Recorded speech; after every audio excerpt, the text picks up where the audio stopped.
আপনারা কি এখানে হয়তো অনেকে থেকেছেন, আমি 3 বছর খালেদা জি আমাকে খুব ভালোবাসতেন।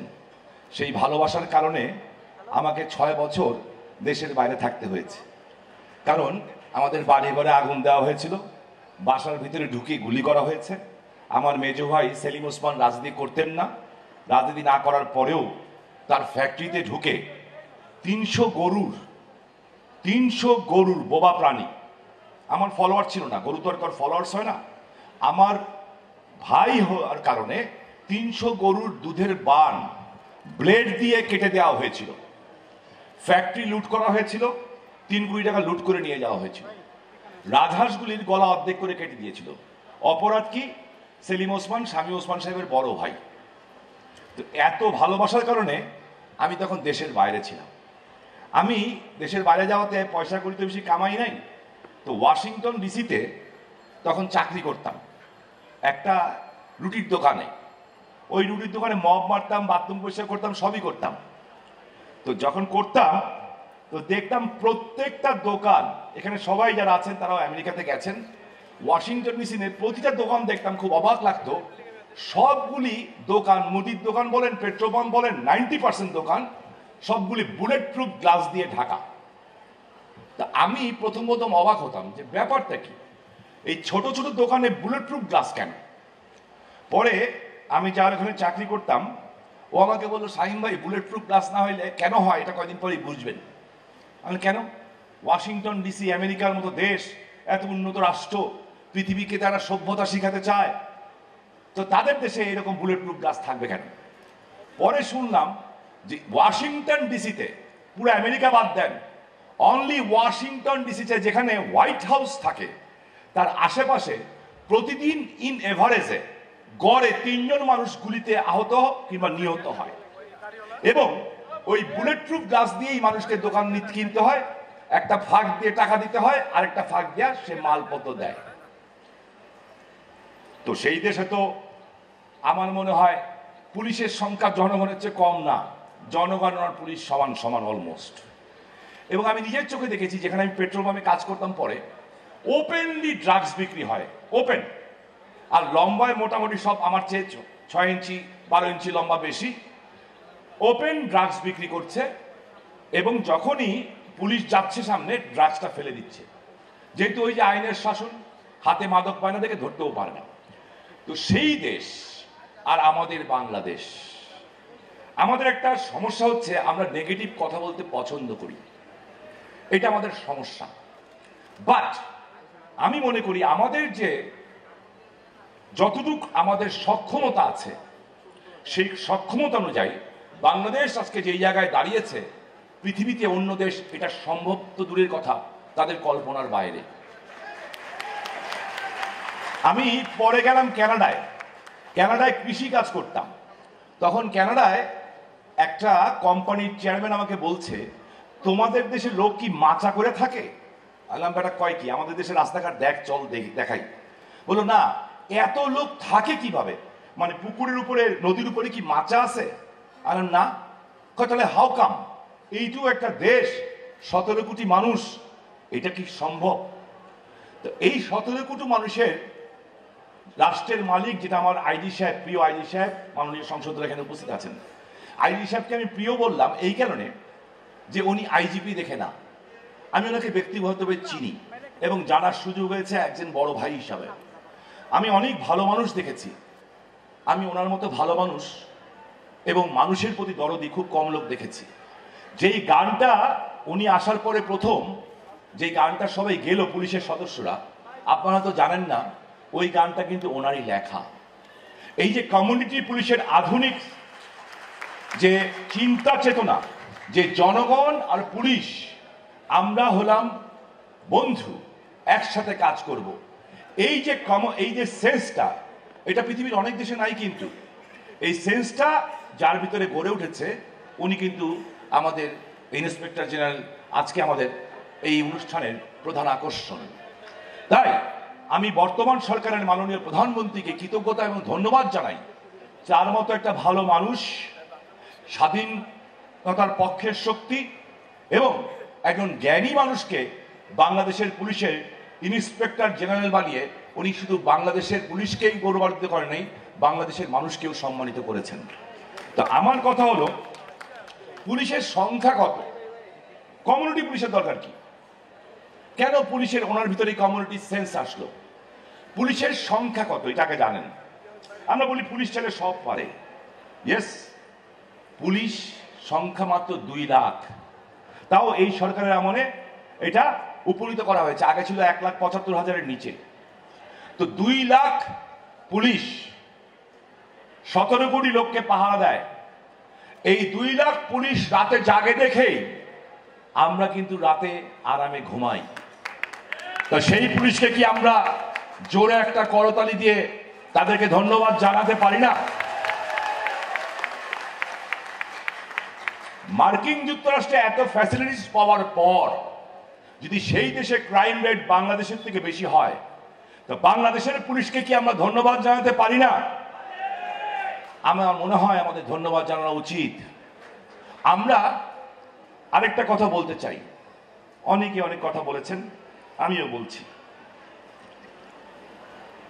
আপনারা কি জানেন 2014-এর পর থেকে কতজন পুলিশ যারা বোমা মেরে মানুষ হত্যা করেছে, যারা রাজনীতির নামে? আমার নিজের কাছে মাঝে মাঝে মনে হয়, লজ্জা পাই যে বলতে, যে আই অ্যাম এ পলিটিশিয়ানস। আমি জানি আমার ছোট ভাই আমার ভাইনা বাবুও লজ্জা পায়, আমার বড় ভাই গাজী ভাইও লজ্জা পান, বাবলিও পায়, আনার ভাইও পায়, হাই ভাইও পান। কেন জানেন তো? বিকজ পলিটিশিয়ান যদি মানুষের জন্য না হয়ে থাকে, জনগণের জন্য যদি রাজনীতি করে থাকি, আমি আপনাদের কাছে আজকে প্রশ্ন রাখতে চাই, সচেতন সাংবাদিক ভাইদের সামনে প্রশ্ন রাখতে চাই, এটা কোন রাজনীতি? এটা কোন রাজনীতি? আমি আওয়ামী লীগের পক্ষে কথা বলতে চাই না। এটা কোন রাজনীতি যে 2014 শুধু ক্ষমতায় আসার জন্য চলন্ত গাড়ির ভিতরে পেট্রোল ঢেলে দিয়ে, গান পাউডার ঢেলে দিয়ে মানুষ হত্যা করলাম? আমি কি মানুষের জন্য রাজনীতি করি? এটা কোন রাজনীতি? মানুষ একটা বাস যাত্রাবাড়ির সামনে বসে আছে, বাসটা চালায়ও নাই, ড্রাইভার কন্ডাক্টর গভীর ঘুমে অচেতন, বাসের ভিতরে গান পাউডার দেওয়া হলো, দিয়ে আগুন দিয়ে দেওয়া হলো, মানুষগুলো জোরে পুরো ছাই হয়ে গেল। এটা কোন রাজনীতি? আমি জিজ্ঞেস করতে চাই, যদি আমরা যখন পুলিশের বিরুদ্ধে একটা আঙ্গুল তুলব, আমরা যারা পলিটিশিয়ানস, আমাদের লজ্জা পাওয়া উচিত। আমরাও কিন্তু রাজনীতিবিদ, তাই ওই সকল রাজনীতিবিদের দায়িত্ব তো আমরা নিতে পারি না। রাজনীতিবিদ তো গোলাম আজমও ছিল, রাজনীতিবিদ তো নিজামীও ছিল, রাজনীতিবিদ তো মুজাহিদিও ছিল, তার মতো ওই রাজনীতিবিদের দায়িত্ব নিতে পারি না। সমাজের এমন কোন সেক্টর নাই যেখানে ভালো মানুষ আর খারাপ মানুষ থাকবে না। এটা পৃথিবীর সৃষ্টির ইতিহাস। আল্লাহ তাআলা যখন মানুষ সৃষ্টি করলেন, সবাইকে বললেন সেজদা করো, সবাই করলো, ইবলিস ছাড়া। ডিভিশন ওখান থেকেই শুরু হয়েছে, ইবলিস ছাড়া।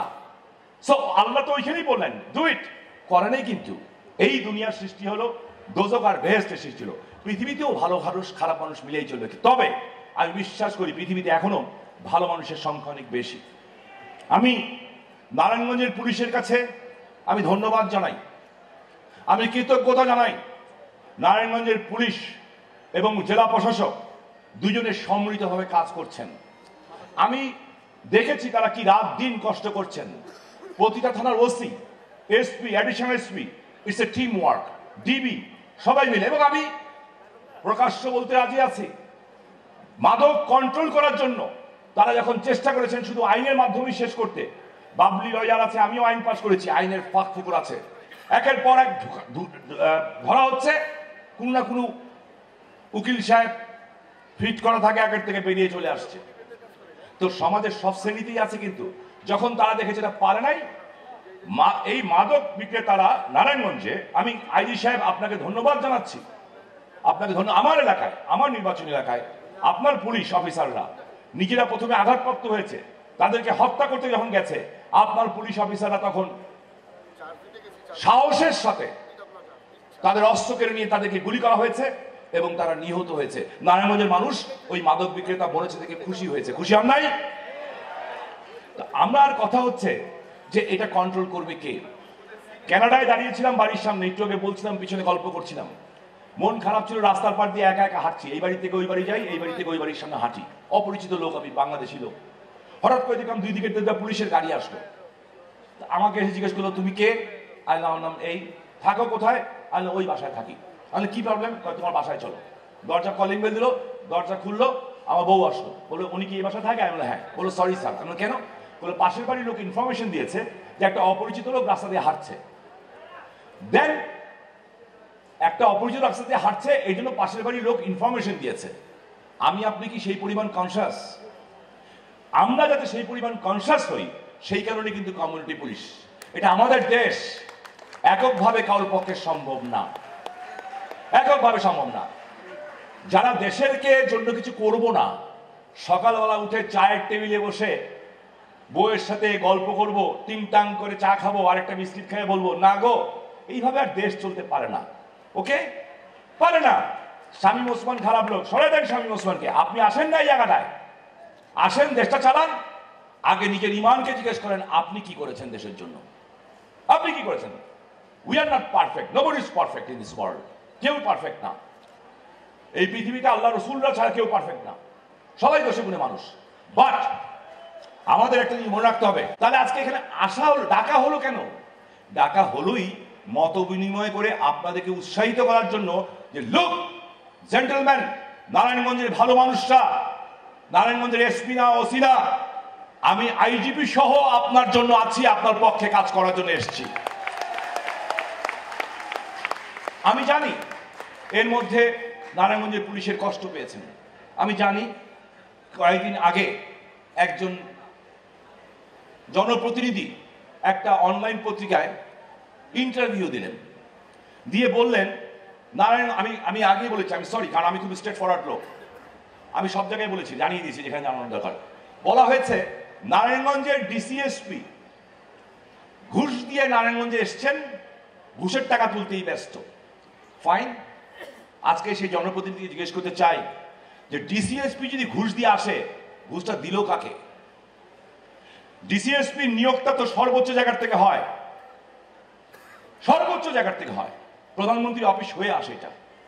তো ঘুষ দিচ্ছেন এটার পরের কথা, প্রমাণ কি আছে? এখন সমস্যা হচ্ছে ডিসিএসপি পত্রিকায় স্টেটমেন্ট দিতে পারবে না, বাট মনে মনে কষ্ট পাবে, নারায়ণগঞ্জের মানুষের প্রতি তাদের একটা বিরূপ ধারণা হবে।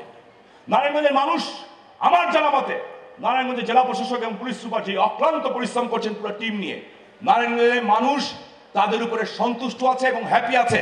আপনারা কি সন্তুষ্ট আছেন না নাই? আমি দুইটা হাত দেখতে চাই, সবার সন্তুষ্ট আছেন? তাহলে এই কথা তো জনগণের কথা না। আমি যেহেতু একজন বলেছেন, আমারই ছোট বোন আইভি বলেছে এই কথা, আমি তার পক্ষে তো কিছু বলতে পারি না, বিপক্ষে।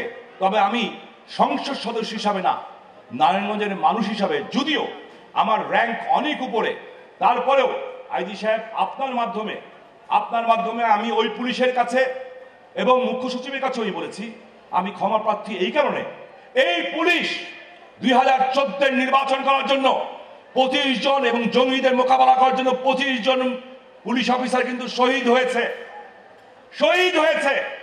300 পুলিশের কর্মচারী চিরজীবনে পঙ্গু হয়েছে। নির্বাচন করতে গিয়ে জনপ্রশাসনের নির্বাচন অফিসারদেরকে পিটিয়ে হত্যা করা হয়েছে। কেন?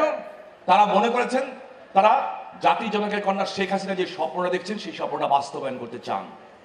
শেখ হাসিনার পুলিশ না কিন্তু এটা, একটা সমৃদ্ধ বাংলাদেশ গড়ে তোলার জন্য পুলিশ বাহিনী জনগণের সেবক হিসাবে কাজ করছেন, জনগণের মানুষ হিসাবে কাজ করেন। কারণ অনেক হয়েছে মারামারি কাটাকাটি, দেশটাকে এখন সামনের দিকে নিয়ে যেতে হবে।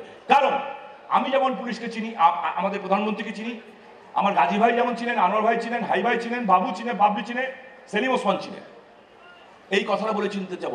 এবং আমার আইজি সাহেব খুব ভালো করে চিনে, কারণ উনি যখনই সংকট হয় উনি যান, এবং আমার প্রধানমন্ত্রী ওনাকে বিশ্বাস করেন, অক্লান্ত পরিশ্রম করেন ভদ্রলোক। আমি শুধু বলতে চাই একটাই কারণে, সেই দিনে আলাপ করছিলাম আইজি সাহেবের সাথে এই একটা বিষয় নিয়ে, সেটা হচ্ছে জানেন, আমার একটা ঘটনা বলি।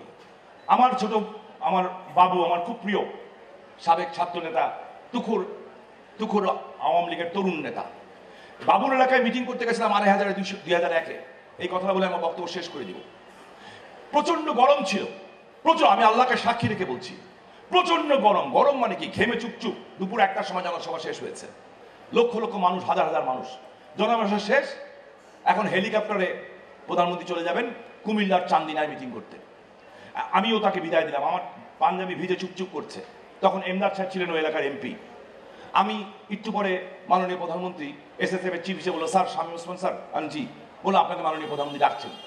তা আমি বললাম কোথায়? বললো উনি হেলিপ্যাডের সামনে দাঁড়িয়ে আছেন, একটু দূর, 0.5 কিলোমিটার দূর।